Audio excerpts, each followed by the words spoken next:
Hey, welcome to Socialism for All. This file's being recorded for the October 2025 edition of Socialism for All, and it's an audiobook of Chapter 33, The Modern Theory of Colonization, from Karl Marx's Capital, Volume 1 from 1867. If you like this video, please click like and subscribe, and consider supporting on Patreon, or buy me a coffee at patreon.com/socialismforall, or buymeacoffee.com/socialismforall. There are links to Patreon and Buy Me a Coffee in the video description.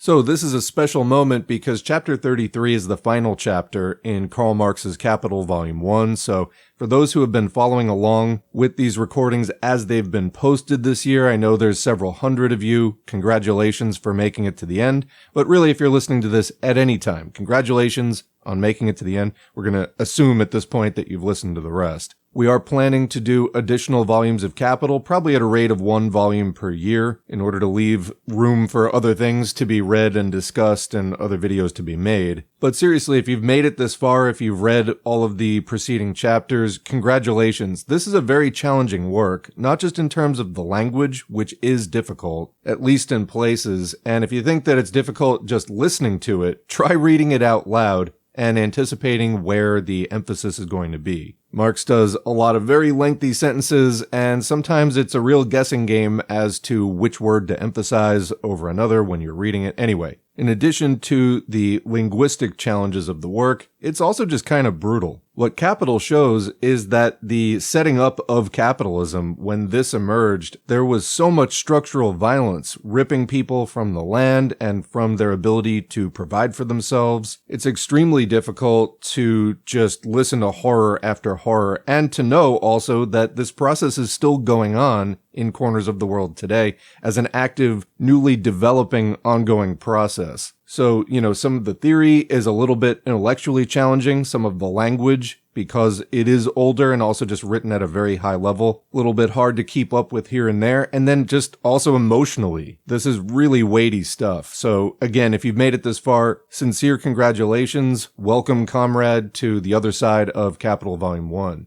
And I guess with that said, let's just jump into Chapter 33, which is the last chapter in Part 8 of 8, Primitive Accumulation, and the last chapter in the book. And actually, we're going to start with a note that when we're talking about colonization, Marx says, we treat here of real colonies, virgin soils colonized by free immigrants. The United States are, speaking economically, still only a colony of Europe. Besides, to this category belong such old plantations as those in which the abolition of slavery has completely altered the earlier conditions. Let's begin the main text. Political economy confuses on principle two very different kinds of private property, of which one rests on the producer's own labor, the other on the employment of the labor of others. It forgets that the latter not only is the direct antithesis or opposite of the former, but absolutely grows on its tomb only. In Western Europe, the home of political economy, the process of primitive accumulation is more or less accomplished. Here the capitalist regime has either directly conquered the whole domain of national production, or, where economic conditions are less developed, it at least indirectly controls those strata of society which, though belonging to the antiquated or outdated mode of production, continue to exist side by side with it in gradual decay. To this ready-made world of capital, the political economist applies the notions of law and of property inherited from a pre-capitalistic world with all the more anxious zeal and all the greater unction, the more loudly the facts cry out in the face of their ideology. It is otherwise, though, in the colonies. There, the capitalist regime everywhere comes into collision with the resistance of the producer, who, as owner of their own conditions of labor, employs that labor to enrich themselves instead of the capitalist. The contradiction of these two diametrically opposed economic systems manifests itself here practically in a struggle between them. Where the capitalist has at their back the power of the mother country, they try to clear out of their way by force the modes of production and appropriation based on the independent labor of the producer. The same interest which compels the sycophant of capital, the political economist, in the mother country, to proclaim the theoretical identity of the capitalist mode of production with its contrary, that same interest compels them in the colonies to make a clean breast of it, and to proclaim aloud the antagonism of the two modes of production. To this end, they prove how the development of the social productive power of labor, cooperation, division of labor, use of machinery on a large scale, etc., are impossible without the expropriation of the laborers, and the corresponding transformation of their means of production into capital. In the interest of the so-called national wealth, they seek for artificial means to ensure the poverty of the people. Here their apologetic armor crumbles off bit by bit like rotten touchwood. It is the great merit of E.G. Wakefield to have discovered, not anything new about the colonies, but to have discovered in the colonies the truth as to the conditions of capitalist production in the mother country. Footnote, Wakefield's few glimpses on the subject of modern colonization are fully anticipated by Mirabeau Père, the physiocrat, and even much earlier by English economists. Back to the main text. As the system of production at its origin attempted to manufacture capitalists artificially in the mother country, so Wakefield's colonization theory, which England tried for a time to enforce by acts of parliament, attempted to effect the manufacture of wage workers in the colonies. This he calls systematic colonization. Footnote, later, it became a temporary necessity in the international competitive struggle. That's referring to the system of protection at its origin. But whatever its motive, the consequences remain the same. Back to the main text. First of all, Wakefield discovered that in the colonies, property and money, means of subsistence, machines, and other means of production, does not as yet stamp a person as a capitalist if there be wanting the correlative, the wage worker, the other person who is compelled to sell themselves of their own free will. He discovered that capital is not a thing, but a social relation between persons, established by the instrumentality of things. Footnote quoting Marx's Wage, Labor, and Capital, a Negro is a Negro. In certain circumstances, he becomes a slave. A mule is a machine for spinning cotton. Only under certain circumstances does it become capital. Outside these circumstances, it is no more capital than gold is intrinsically money, or sugar is the price of sugar. Capital is a social relation of production. It is a historical relation of production. Unquote, back to the main text. Mr. Peel, he moans, took with him from England to Swan River, West Australia, means of subsistence and of production to the amount of £50,000. Mr. Peel had the foresight to bring with him besides 300 persons of the working class, men, women, and children. Once arrived at his destination, quote, Mr. Peel was left without a servant to make his bed or fetch him water from the river. That's quoting from Wakefield's England and America, Volume 2. Unhappy Mr. Peel, who provided for everything except the export of English modes of production to Swan River. For the understanding of the following discoveries of Wakefield, two preliminary remarks. We know that the means of production and subsistence, while they remain the property of the immediate producer, are not capital. They become capital only under circumstances in which they serve at the same time as means of exploitation and subjection of the laborer. But this capitalist soul of theirs is so intimately wedded, in the head of the political economist, to their material substance, that he christens them capital under all circumstances, even when they are its exact opposite. Thus it is with Wakefield. Further, the splitting up of the means of production into the individual property of many independent laborers, working on their own account, he calls equal division of capital. It is with the political economist as with the feudal jurist. The latter stuck on to pure monetary relations the labels supplied by feudal law. If, says Wakefield, quote, all members of the society are supposed to possess equal portions of capital, no man would have a motive for accumulating more capital than he could use with his own hands. This is to some extent the case in new American settlements, where a passion for owning land prevents the existence of a class of laborers for hire. And that's quoting Wakefield's England and America again, as are the next few quotes. Marx continues, so long, therefore, as the laborer can accumulate for himself, and this he can do so long as he remains possessor of his means of production, capitalist accumulation and the capitalistic mode of production are impossible. The class of wage laborers, essential to these, is wanting. How then, in old Europe, was the expropriation of the laborer from their conditions of labor, i.e., the coexistence of capital and wage labor, brought about? By a social contract of a quite original kind. Quote, mankind have adopted a simple contrivance for promoting the accumulation of capital, unquote, which of course, since the time of Adam, floated in their imagination as the sole and final end of their existence. Quote, they have divided themselves into owners of capital and owners of labor. The division was the result of concert and combination, unquote.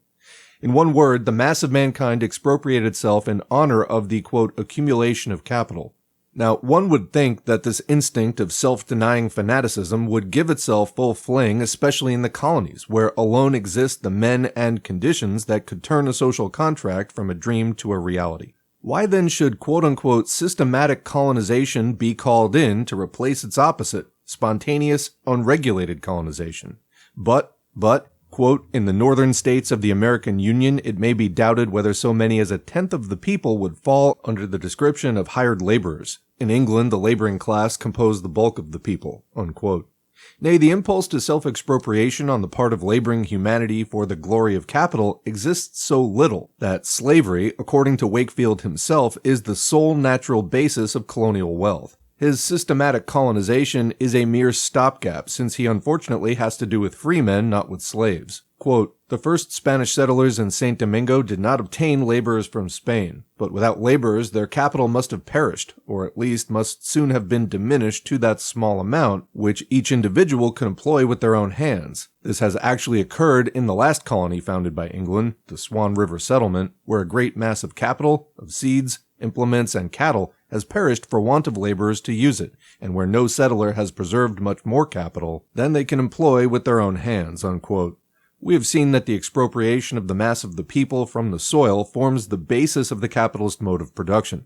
The essence of a free colony, on the contrary, consists in this, that the bulk of the soil is still public property, and every settler on it therefore can turn part of it into their private property and individual means of production, without hindering the later settlers in the same operation. Quoting Wakefield, land, to be an element of colonization, must not only be waste, but it must be public property, liable to be converted into private property. Unquote. This is the secret both of the prosperity of the colonies and of their inveterate vice, opposition to the establishment of capital. Quote, where land is very cheap and all men are free, where everyone who so pleases can easily obtain a piece of land for themselves, not only is labor very dear, as respects the laborer's share of the produce, but the difficulty is to obtain combined labor at any price. Unquote.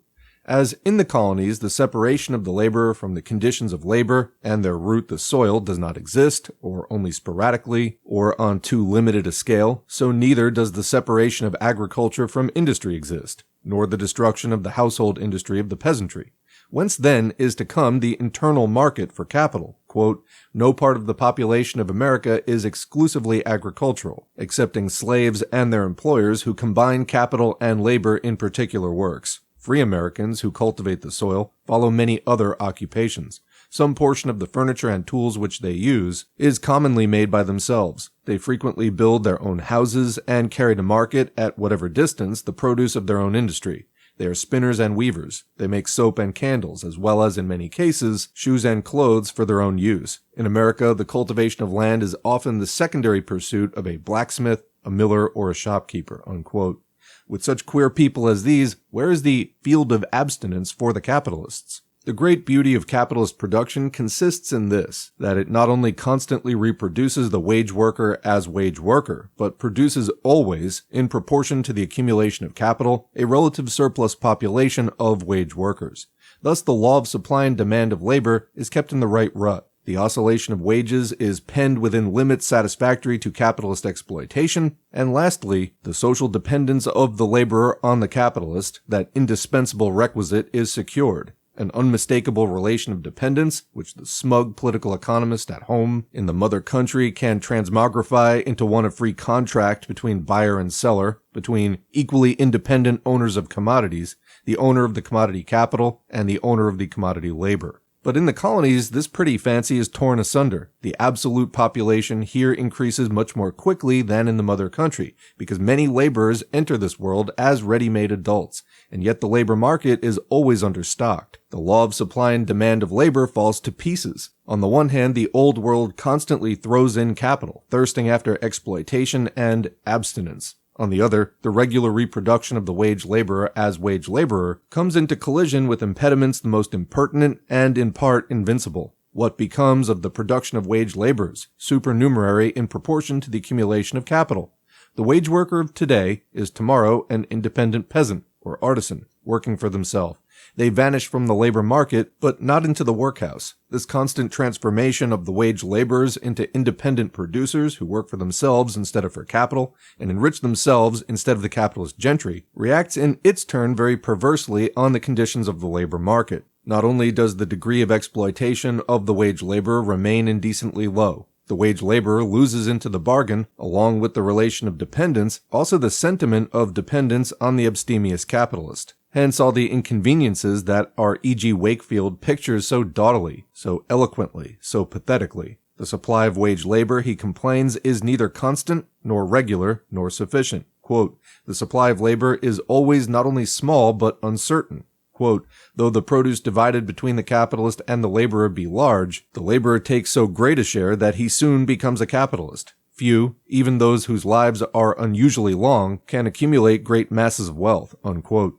The laborers most distinctly decline to allow the capitalist to abstain from the payment of the greater part of their labor. And it avails him nothing if he's so cunning as to import from Europe, with his own capital, his own wage workers. They soon, quote, cease to be laborers for hire. They become independent landowners, if not competitors with their former masters in the labor market, unquote.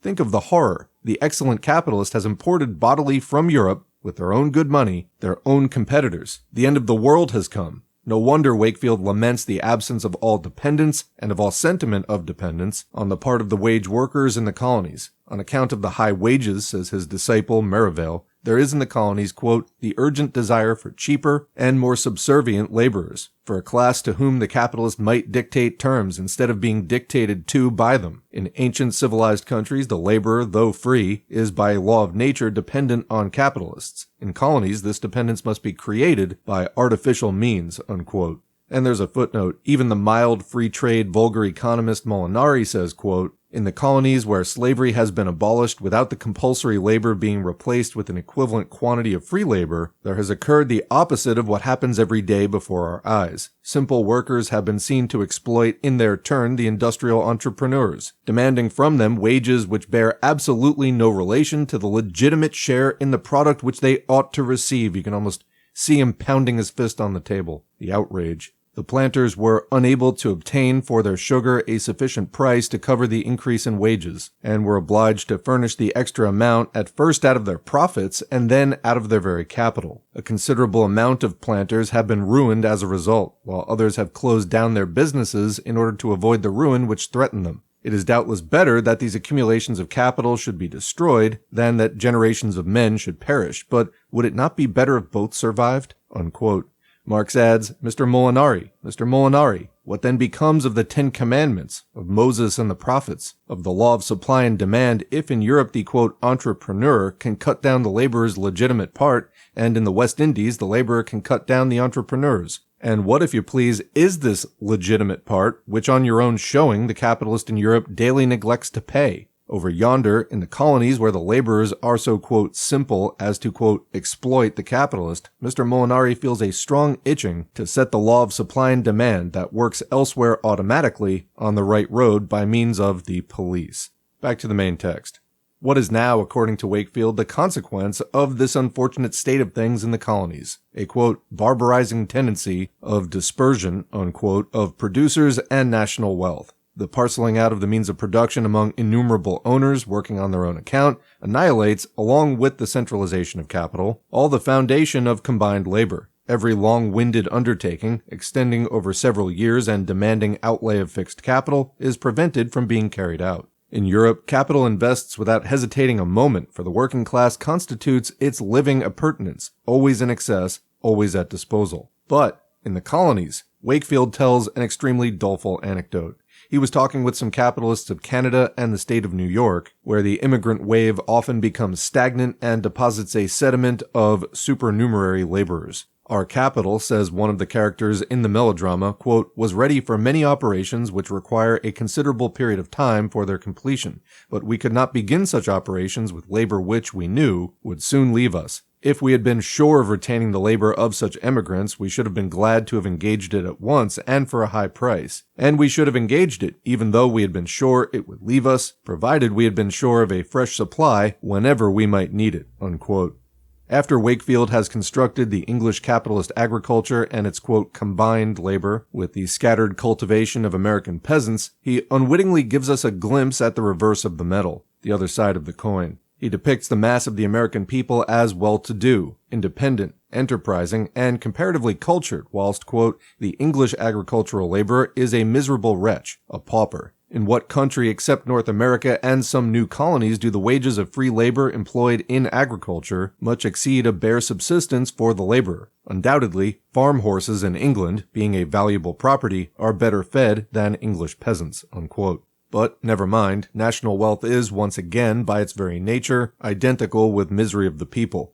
How then to heal the anti-capitalistic cancer of the colonies? If men were willing, at a blow, to turn all the soil from public into private property, they would destroy certainly the root of the evil, but also the colonies. The trick is how to kill two birds with one stone. Let the government put upon the virgin soil an artificial price, independent of the law of supply and demand, a price that compels the immigrant to work a long time for wages before he can earn enough money to buy land, and turn himself into an independent peasant. Footnote quoting Collin, "It is, you add, a result of the appropriation of the soil and of capital that the man who has nothing but the strength of his arms finds employment and creates an income for himself. But the opposite is true. It is thanks to the individual appropriation of the soil that there exist men who only possess the strength of their arms. When you put a man in a vacuum, you rob him of the air. You do the same when you take away the soil from him, for you're putting him in a space void of wealth, so as to leave him no way of living except according to your wishes." Unquote. Back to the main text. The fund resulting from the sale of land at a price relatively prohibitory for the wage workers, this fund of money extorted from the wages of labor by violation of the sacred law of supply and demand, the government is to employ, on the other hand, in proportion as it grows, to import have-nothings from Europe into the colonies, and thus keep the wage labor market full for the capitalists. Under these circumstances, everything will be for the better in the best of all possible worlds. This is the great secret of, quote, systematic colonization. By this plan, Wakefield cries in triumph, quote, "The supply of labor must be constant and regular, because first, as no laborer would be able to procure land until he had worked for money, all immigrant laborers working for a time for wages and in combination would produce capital for the employment of more laborers. Secondly, because every laborer who left off working for wages and became a landowner would, by purchasing land, provide a fund for bringing fresh labor to the colony." Unquote. The price of the soil imposed by the state must of course be a, quote, sufficient price, i.e. so high, quote, as to prevent the laborers from becoming independent landowners until others had followed to take their place, unquote. This sufficient price for the land is nothing but a euphemistic circumlocution for the ransom which the laborer pays to the capitalist for leave to retire from the wage labor market to the land. First, he must create for the capitalist capital, with which the latter may be able to exploit more laborers. Then he must place at his own expense a placeholder on the labor market, whom the government forwards across the sea for the benefit of his old master, the capitalist. It is very characteristic that the English government for years practiced this method of primitive accumulation prescribed by Mr. Wakefield expressly for the use of the colonies. The fiasco was, of course, as complete as that of Sir Robert Peel's Bank Act. The stream of emigration was only diverted from the English colonies to the United States. Meanwhile, the advance of capitalistic production in Europe, accompanied by increasing government pressure, has rendered Wakefield's recipe superfluous. On the one hand, the enormous and ceaseless stream of men, year after year driven upon America, leaves behind a stationary sediment in the east of the United States, the wave of immigration from Europe throwing men on the labor market there more rapidly than the wave of emigration westwards can wash them away. On the other hand, the American Civil War brought in its train a colossal national debt, and with it pressure of taxes, the rise of the vilest financial aristocracy, the squandering of a huge part of the public land on speculative companies for the exploitation of railways, mines, etc. In brief, the most rapid centralization of capital. The Great Republic has therefore ceased to be the promised land for immigrant laborers. Capitalistic production advances there with giant strides, even though the lowering of wages and the dependence of the wage worker are yet far from being brought down to the normal European level. The shameless lavishing of uncultivated colonial land on aristocrats and capitalists by the government, so loudly denounced even by Wakefield, has produced, especially in Australia, in conjunction with the stream of men that the gold diggings attract, and with the competition that the importation of English commodities causes even to the smallest artisan, an ample relative surplus laboring population, so that almost every male brings the Job's news of a, quote, glut of the Australia labor market, and the prostitution in some places flourishes as wantonly as in the London Haymarket.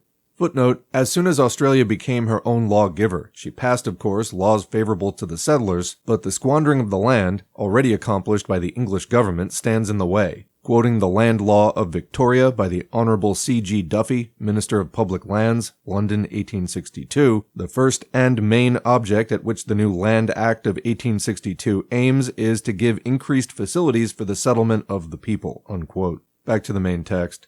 However, we are not concerned here with the conditions of the colonies. The only thing that interests us is the secret discovered in the New World by the political economy of the Old World, and proclaimed on the housetops, that the capitalist mode of production and accumulation, and therefore capitalist private property, have for their fundamental condition the annihilation of self-earned private property. In other words, the expropriation of the laborer. And that is the end of Chapter 33 of Part 8 of 8, and of Capital Volume 1 generally. Again, I congratulate you if you started at the beginning and made it all the way through to the end here. And if you haven't, I encourage you to do that. You will learn so much in the process about capitalism, where it came from, how it works, where it's headed, providing really vital and often missing context to our world today. So, what do you think? Leave a question or comment below, and we will continue the discussion in the comments section as always. Otherwise, thanks for listening. And thanks to the current patrons and Buy Me a Coffee supporters whose names are on the screen. If you'd like to get your name on the screen, head to patreon.com/socialismforall or buymeacoffee.com/socialismforall. You can make a one-time or a recurring donation. Every contribution is encouraging. They're also materially helpful, and they allow me to spend a lot more time working on this channel than I would be able to do without them. So if you like this channel, have learned something from it, want to see more from it in the future, and to help it help other people to learn what you've learned, thank me, but also thank a patron or Buy Me a Coffee supporter, and consider becoming one yourself. Beyond that, engagement counts, so like, share, subscribe, and leave a comment, even if it's just for the algorithm. And remember, we can agitate and educate online, but the organizing happens in real life, so make sure to take what you've learned here and apply it to your real-world political organizing. Next up on the basic Marxism-Leninism study guide is Lenin's Imperialism, the highest stage of capitalism, so look for that coming soon. And in the meantime, thanks again for listening, and we'll see you in the next video.